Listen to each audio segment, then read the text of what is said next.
Hello વિદ્યાર્થી મિત્રો, તમે બધા ધોરણ 8માં મારા જોડે નવા છો એટલે હું ઉષા પટેલ જે ગણિત વિજ્ઞાનના ટ્યુશન કરાવું છું. હવે આજે આપણે તમારા આ 7મામાં અને 8મામાં ડિફરન્સ કયો? તો જુઓ, 7મામાં તમે બેઝિકલ પોઈન્ટ અથવા તો નાની નાની બાબતોને ધ્યાનમાં નહીં રાખતા ગણિતમાં, વિજ્ઞાનમાં. હવે 8મા ધોરણથી તમારે દરેક નાની નાની બાબતોનું ધ્યાનમાં રાખી અને જ ભણવાનું આગળ કરવાનું છે. તો તમને બહુ ઇઝી લાગશે, નહીંતર પછી ગણિતમાં તમને થોડો પ્રોબ્લેમ થશે. એટલે પહેલાં આપણે ગણિતમાં પ્રોબ્લેમ ના થાય એના માટે સૌપ્રથમ આપણે બેઝિકલ પોઈન્ટ લઈએ છીએ ગણિતના, બરાબર. પછી બેઝિકલ પોઈન્ટમાં સૌ પ્રથમ શું કરવાનું છે એ તમને બતાવી દઉં. આપણે 2 ચોપડા બનાવવાના છે, એક પાકો ચોપડો, એક રફ ચોપડો. જે તમે અત્યારે વિડીયો જોતા હશો જે લખવાનું આવે એ બધું તમારે રફ ચોપડામાં લખવાનું. પછી બીજા નંબરમાં તમારો પાકો ચોપડો. પાકો ચોપડો એટલે કયો પાકો ચોપડો?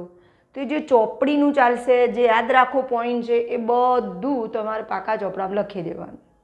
અને હોમવર્કનું આવશે એટલે હોમવર્કનું તમારો ચોપડો આખો અલગ આવશે, જે તમારું પ્રેક્ટિસ માટે હું એક્સ્ટ્રા દાખલા આપીશ. પણ એ તો ક્યારે? જ્યારે ચેપ્ટર સ્ટાર્ટ થશે ત્યારે.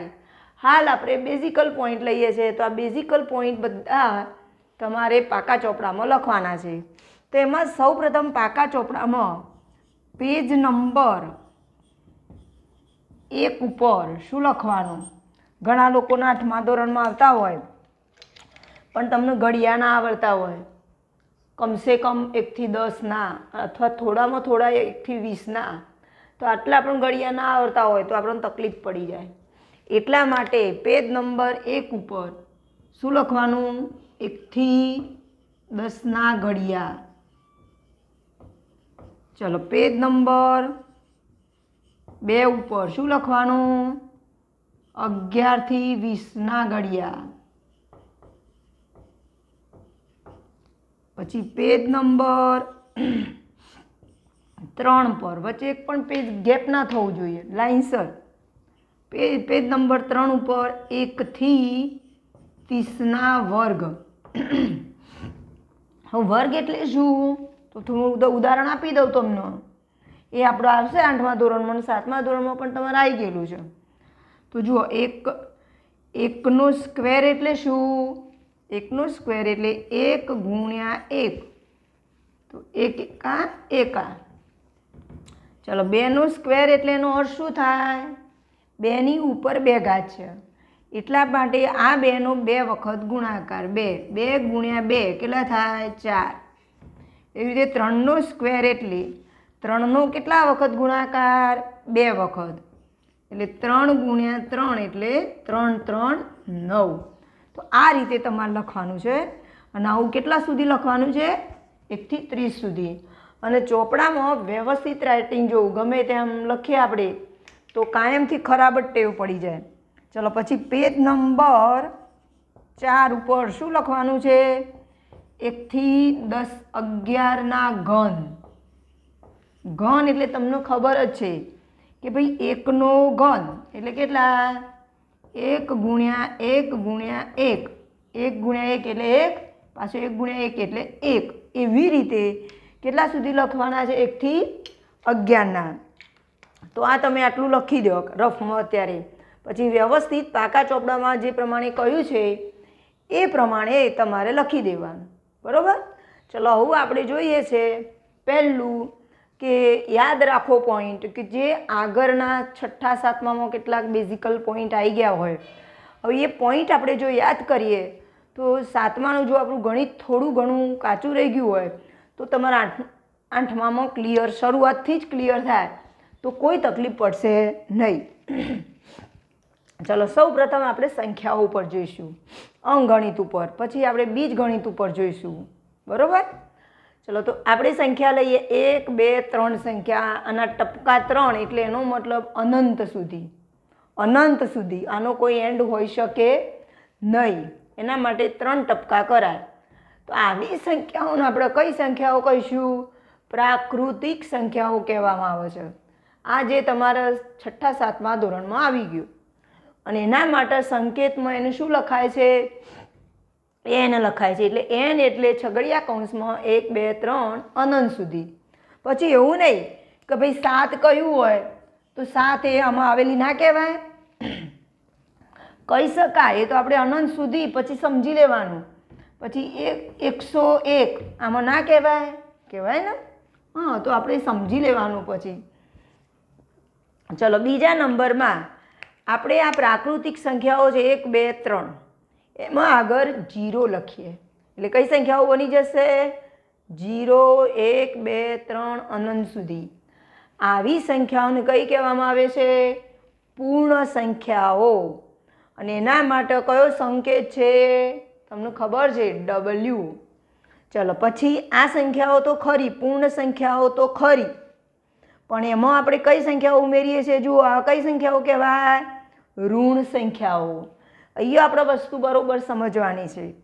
આટલેથી આટલી સંખ્યાઓને કઈ કહેવાય? બોલો. એ આટલેથી આટલી સંખ્યાઓને ધન સંખ્યાઓ કહેવાય. કઈ કહેવાય? ધન સંખ્યાઓ. આ બધી કઈ કહેવાય? ઋણ સંખ્યાઓ.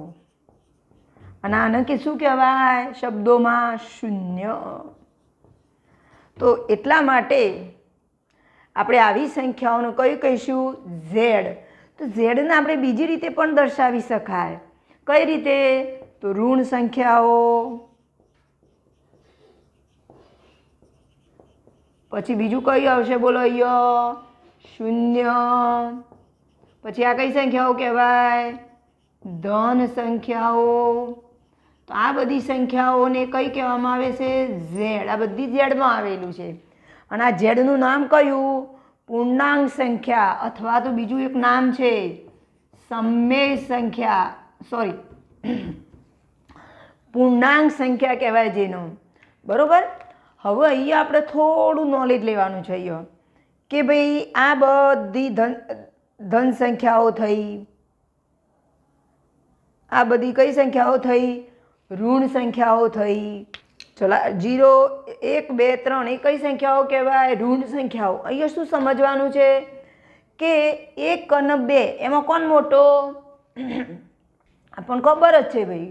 નોર્મલી તમે વિચારો, 1 રૂપિયો લઈએ ને 2 રૂપિયા લઈએ, કોણ મોટું? 2 રૂપિયા. એટલે 2 મોટું કહેવાય. 2 ને 3માં કોણ મોટું? તો 3. એમ આપણે આગળ જોઈશું એમ કેવી સંખ્યાઓ મળશે? બધી એકબીજાથી મોટી સંખ્યાઓ મળશે, પણ અનંત છે. ચાલો અહીંયા જોઈએ તો અહીંયા ઋણથી આમ આગળ જઈએ તો અહીંયા વિચારવાનો પોઈન્ટ છે. જુઓ, -2 અને -3, -2 -1. ચલો આ બંનેમાં કઈ બે સંખ્યાઓ મોટી? એ ખાસ વિચારવાનું. ધન સંખ્યાઓમાં વેલ્યુ વધતી જાય છે, જ્યારે ઋણ સંખ્યાઓમાં જો -1 -2, તો આ બેમાં કોણ મોટું આવશે? -1 મોટી સંખ્યા. પછી આના કરતાં કેવી? નાની સંખ્યા. તો હવે આપણે એ રીતે સમજી ગઈએ. એવી જ રીતે ફરીથી અહીંયા -2 અને -3માં કોણ મોટું? તો -2 કહેવાય મોટા, આને કેવી સંખ્યા કહેવાય? નાની. તો ઊંધું આપણે ધન સંખ્યાઓથી ઊંધું, જે નાનું હોય મોટું બને અને મોટું હોય નાનું બને. ઉદાહરણ સ્વરૂપ જોઈએ આપણે -10 અને -25, આ બેમાં કોણ મોટું? તમને ખબર પડી ગઈ. -10 અને -25 એના કરતાં કેવા થશે? નાના સંખ્યા થશે. વિચારો, -21 અને 0, એ બેમાં કોણ મોટું? બોલો તો બરોબર વિચારી.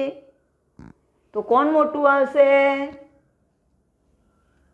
-21 મોટા કે 0 મોટા? અહીંયા વિચારો, આ 0 થી બધી સંખ્યાઓ કેવી બનતી જાય છે? નાની.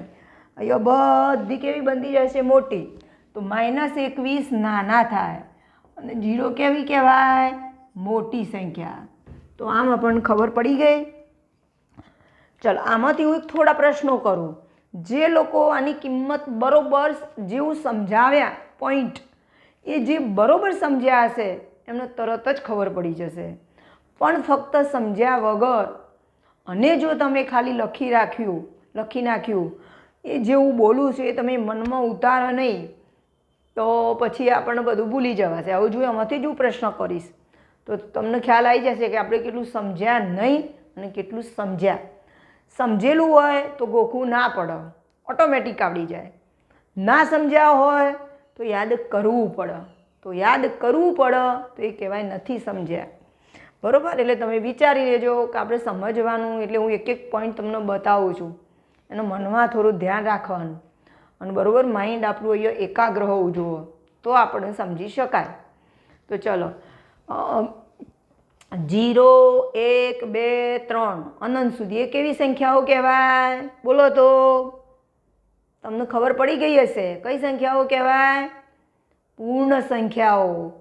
અને એનો સંકેત કયો? W. ચલો બીજો પ્રશ્ન આપણે, સૌથી મોટી પ્રાકૃતિક સંખ્યા કઈ? સૌથી મોટી પ્રાકૃતિક સંખ્યા કઈ? જોઈ લો, તમારે જોવું હોય તો બોર્ડમાં મળી જશે ને. દેખાય જ છે આપણને. તો જો સૌથી મોટી, મેં જ તમને શરૂઆતમાં કહ્યું, સૌથી મોટી પ્રાકૃતિક સંખ્યા કોઈ છે નહીં, કારણ કે અહીંયા આપણે અનંત સુધી છે. ચલો પછી સૌથી નાની પૂર્ણ સંખ્યા કઈ? સૌથી નાની પૂર્ણ સંખ્યા કઈ આવશે? 1 કે 0? તો વિચારો, અહીંયા હું પૂર્ણ સંખ્યા બોલી તો પૂર્ણ સંખ્યામાં નાની સંખ્યા કોણ છે? 0. પછી એમ કહેવામાં આવે કે સૌથી નાની પ્રાકૃતિક સંખ્યા કઈ? તો કયું આવશે? 1. ચલો પછી એમ કહેવામાં આવે પૂર્ણાંક સંખ્યા ગણ Z, એમાં કઈ સંખ્યાઓ આવે? તો એનો જવાબ આપણે બે રીતે બોલી શકીએ. એક તો શબ્દોમાં એનું રૂપાંતર કરી શકીએ અને આંકડાકીય માહિતી પણ લખી શકીએ. શબ્દોમાં બોલીએ તો શું કહી શકાય? ધન પૂર્ણાંકો, શૂન્ય, ઋણ પૂર્ણાંકો. અને પૂર્ણાંક શબ્દ શા માટે વપરાય છે? કારણ કે જે આખી કમ્પ્લીટ પૂરી સંખ્યા હોય તો એનો પૂર્ણાંક કહેવાય, પોઈન્ટવાળી નહીં, છેદમાં કોઈ નહીં. એટલા માટે આ બધાને શું કહેવાય? આ બધાનો પૂર્ણાંકો. દાખલા તરીકે આપણે લખીએ 3.5 તો આનો પૂર્ણાંક ના કહેવાય. આ તો પછી 3 આખો થયો અને 0.5 અધૂરા થયા, એટલા માટે એ પૂર્ણાંક કહી શકાય નહીં. તો આને શું કહેવાય? અપૂર્ણાંક કહેવાય. ચલો એવી રીતે -2.5 એ પૂર્ણાંક થયો? ના. તો આને આપણે શું કહીશું? અપૂર્ણાંક સંખ્યા, અથવા એનું બીજું નામ છે અસમય સંખ્યાઓ. ચલો આપણે બીજું ઉદાહરણ લઈએ. 3/5 આનો પૂર્ણાંક કહેવાશે. પછી 2 પૂર્ણાંક 1/3, 0, 2, 100, 7.5, 0.11. ચલો આમાં આપણે શોધી દઈએ કઈ પૂર્ણાંક સંખ્યાઓ છે ને કઈ અપૂર્ણાંક સંખ્યાઓ છે. અપૂર્ણાંકનું બીજું નામ કયું? હવે આપણે એ જ નામ આવશે, સમમેય. અપૂર્ણાંકનું બીજા કયા નામથી ઓળખીએ છીએ આપણે? સમમેય સંખ્યાઓ. હું અપૂર્ણાંક નહીં બોલું પણ તમારે સમજી લેવાનું. હું બોલીશ સમમેય, પરંતુ તમારે સમજી લેવાનું કે આપણે શું સમજવાનું? અપૂર્ણાંક. બરાબર? ચલો આ સંખ્યા કેવી કહેવાય? પૂર્ણાંક કે અપૂર્ણાંક? અપૂર્ણાંક. કારણ કે 3/5 છે, અધૂરી સંખ્યા છે. ચલો આ જો આમાં શબ્દ બોલાય છે 2 પૂર્ણાંક 1/3. 2 પૂર્ણાંક એટલે 2 આખો છે અને 1/3 અધૂરી સંખ્યા છે. એટલે આ પણ કેવી કહેવાશે? સમમેય અથવા અપૂર્ણાંક. ચલો 0 કેવી કહેવાય? અપૂર્ણાંક કહેવાય? ના, શું કહેવાય? પૂર્ણાંક. 100 પૂર્ણાંક, 7.5 અપૂર્ણાંક, 0.11 અપૂર્ણાંક. શોર્ટકટમાં પોઈન્ટવાળી સંખ્યાઓ, અંશ અને છેદવાળી સંખ્યાઓ, એ બધી સંખ્યાઓ આપણે કેવું કહીશું? અપૂર્ણાંક. તો હવે આપણે એક નવો ગણ શીખીએ, અપૂર્ણાંક. પૂર્ણાંક સંખ્યાઓ, અથવા તો આપણે શું નામ કહેવાના હતા? નવું નામ પાડી દીધું ને, સમમેય. અથવા એને શું કહેવાય? અપૂર્ણાંક. પૂર્ણાંક પછી આગળ પૂર્ણાંક ના હોય તે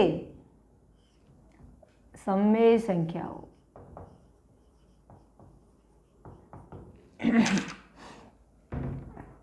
તો હવે તો જુઓ ભાઈ, આપણે દાખલા તરીકે સમજીએ. આપણે 0, 1, 2, 3, પછી આ બાજુ -1, -2.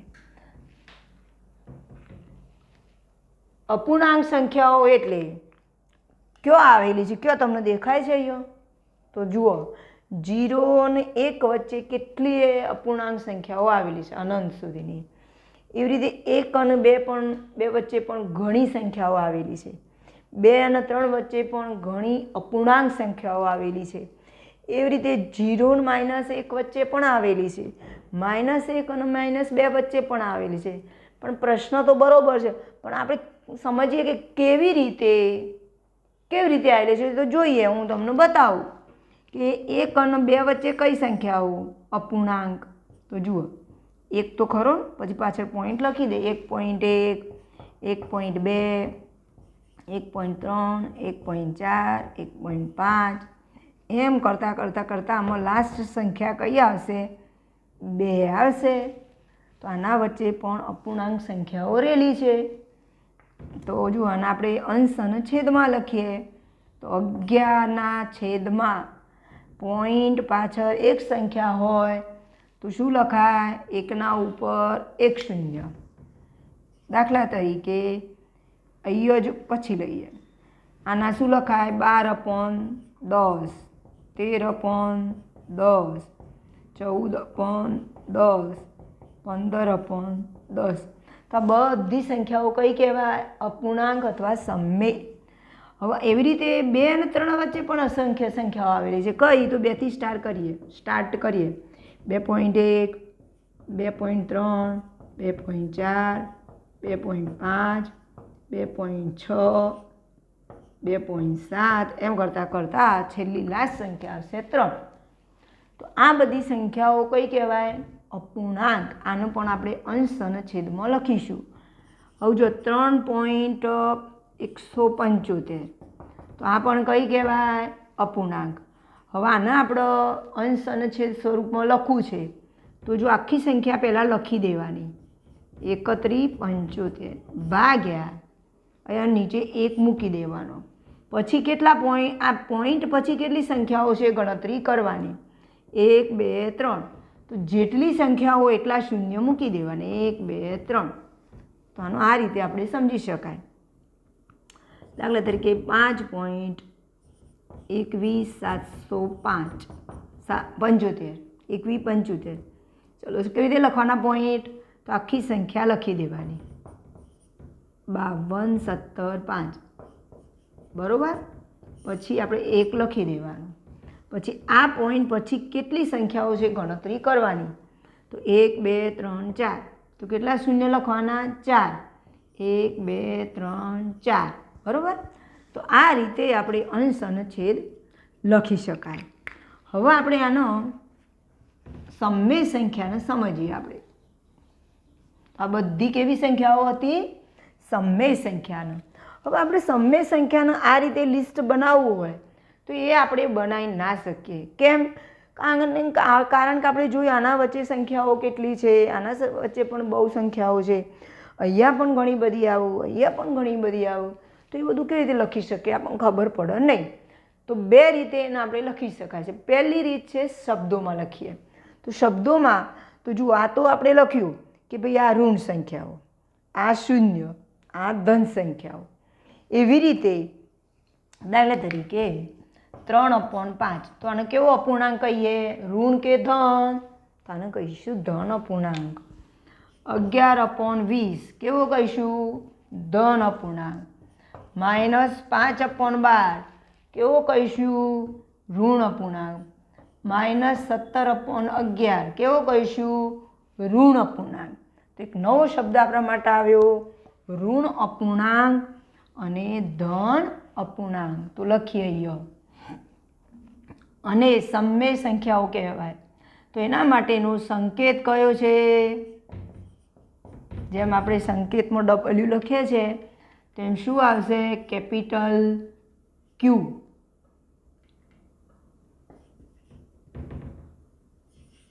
કેપિટલ ક્યુ લખી શકાય. ચલો એમાં કઈ કઈ સંખ્યાઓ આવશે? આપણે સમજી ચૂક્યા. કઈ આવશે? ઋણ અપૂર્ણાંક, પછી બીજી ઋણ પૂર્ણાંક, ત્રીજી શૂન્ય, પછી પેલી બાજુ કઈ આવશે? ધન અપૂર્ણાંક, પછી આવશે ધન પૂર્ણાંક. હવે આ જ વસ્તુનો આપણે 8મા ધોરણમાં શીખીશું. શોર્ટમાં કેવી રીતે લખી શકાય. તો એના માટે તો શોર્ટમાં લખવાની રીત ક્યુ બરાબર પી અથવા તો A/B. P/Q એ લખાય, A/B એ લખાય. તો સમમેય સંખ્યા આગળ ક્યુ એટલે શું? A/B. A/B એટલે એનો મતલબ શું થયો? A એટલે ઉપર અંશ અને B એટલે છેદ. તો અંશ અને છેદવાળી સંખ્યાઓને કઈ કહેવાય? આપણે અપૂર્ણાંક સંખ્યાઓ કહેવાય. પછી આગળ તો A અને B ની કિંમત આપણા બધામાંથી કોનામાંથી લેવાની? તો લખીએ A અને B. અચ્છા ચલો આપણે ચોપડીમાં P અને Q આપ્યું છે તો P અને Q લઈએ. P અને Q કેવા છે? પૂર્ણાંકો છે. અને બીજું પૂર્ણાંકો એટલે P અને Q ની કિંમત શેમાંથી લેવાની? આ પૂર્ણાંક સંખ્યામાંથી. અને ત્રીજી condition Q is not equal to 0. Q બરાબર છેદમાં 0 લેવાના નહીં. આપણને પહેલાં એમ કહ્યું કે Pની કિંમત પૂર્ણાંકોમાંથી લેવાની. તો આમાંથી ગમે તે લઈએ આપણે ઉદાહરણ સ્વરૂપ.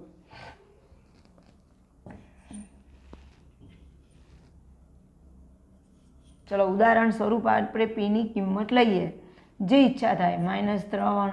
Qની કિંમત પણ આમાંથી જ લેવાની છે, પણ કઈ નહીં લેવાની? એ કન્ડિશન. કઈ નહીં લેવાની? 0 નહીં લેવાની, બાકી બધી લઈ શકાય. ચલો -2 લઈએ તો આને શું કહેવાય? અપૂર્ણાંક હતો. આ સમમેય સંખ્યા. માઇનસ માઇનસ શું થઈ જશે? પ્લસ, એટલે 3/2 થયા. ચલો 7/ ગમે તે લ્યો તમે 11, તો આ પણ અપૂર્ણાંક સમમેય. માઇનસ અથવા તો 2/-21 એ પણ કેવા થયા? ઋણ અપૂર્ણાંક. તો આ રીતે આપણે સમજી શકીએ. આને આપણે શબ્દોમાં શું સમજવાનું મગજમાં? P એટલે અંશ, Q એટલે છેદ.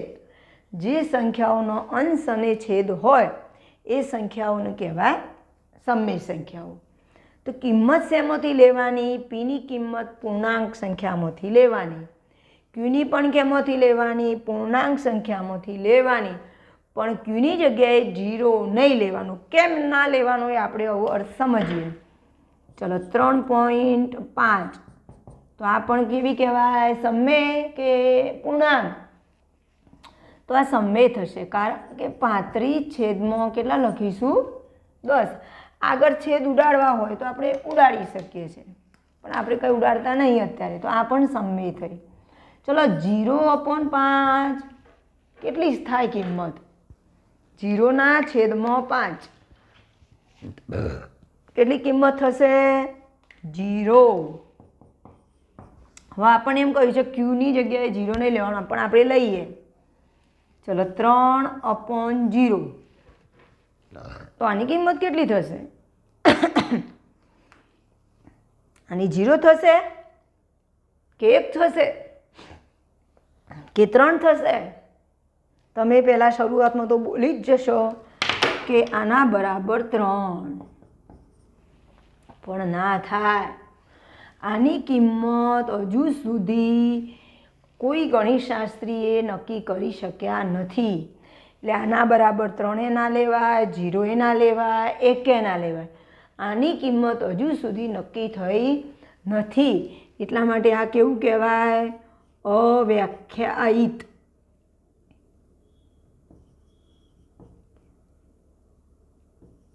કેવું કહેવાય? અવ્યાખ્યાયિત કહેવાય। કિંમત અથવા તો એમ કહીએ કે કિંમત હોઈ શકે નહીં।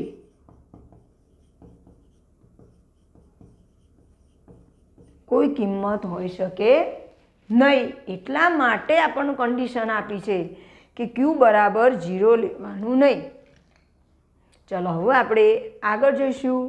આ બધું તમારા 8મા ધોરણમાં આવે છે, 7મા ધોરણમાં પણ થોડું ઘણું આવી ગયેલું છે મોટાભાગે। હવાના આપણે સંખ્યા રેખા ઉપર આવતું હતું ને તમારે 7મા ધોરણમાં, એ રીતે 8મા ધોરણમાં આવશે। પછી આપણે પહેલું ચેપ્ટર લઈએ એટલે ખ્યાલ આવી જશે।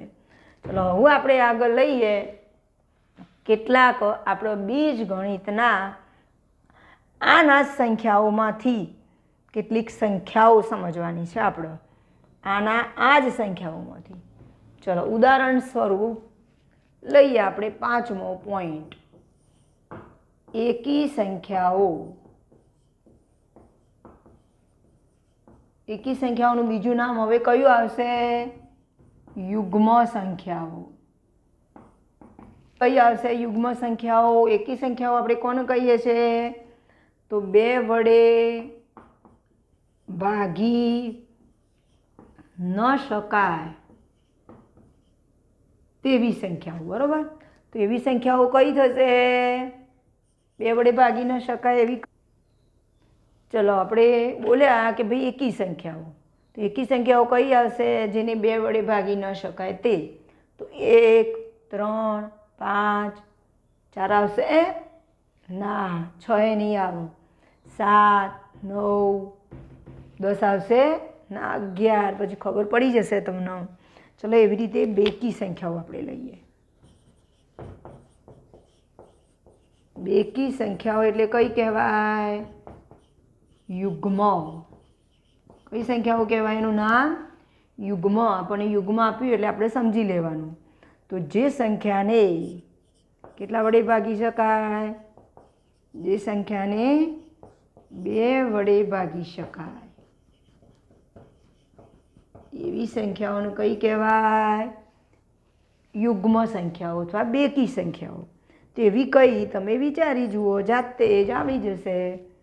2, પછી 4, 6, 8, 10, આના સિવાયની, પછી 12, એમ અનંત સુધી।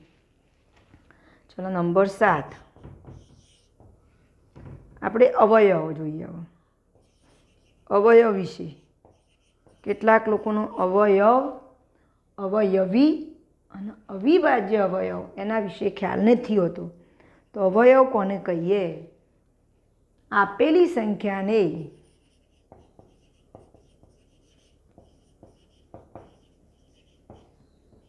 જે સંખ્યા વડે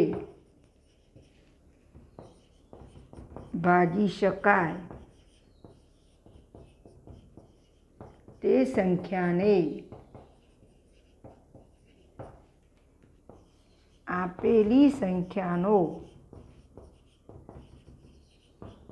અવયવ કહે છે। ઉદાહરણ સ્વરૂપ આપણે 8ના અવયવ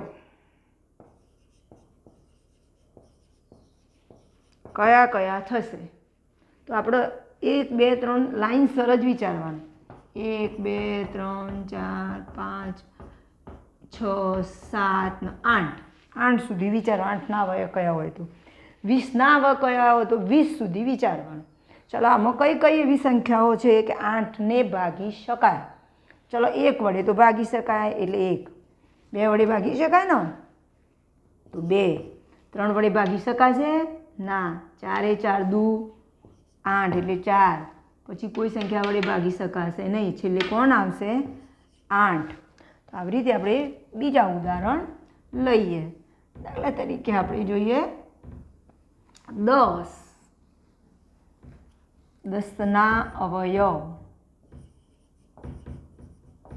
ચલો 10ના અવયવ એટલે શું વિચારવાનું મેં તમને આપ્યું કે આપણે કેટલાથી લખવાની સંખ્યાઓ 1 2 3 4 5 6 7 8 9 10 સુધી. જે લોકોનો બેઝિક બરોબર ના હોય તો પણ એમને આવડી જશે. તો જુઓ 1 આવશે કયા કયા અથવા શોર્ટમાં જે ઘડિયામાં આવતી હોય એ ઘડીઓ એનો થાય.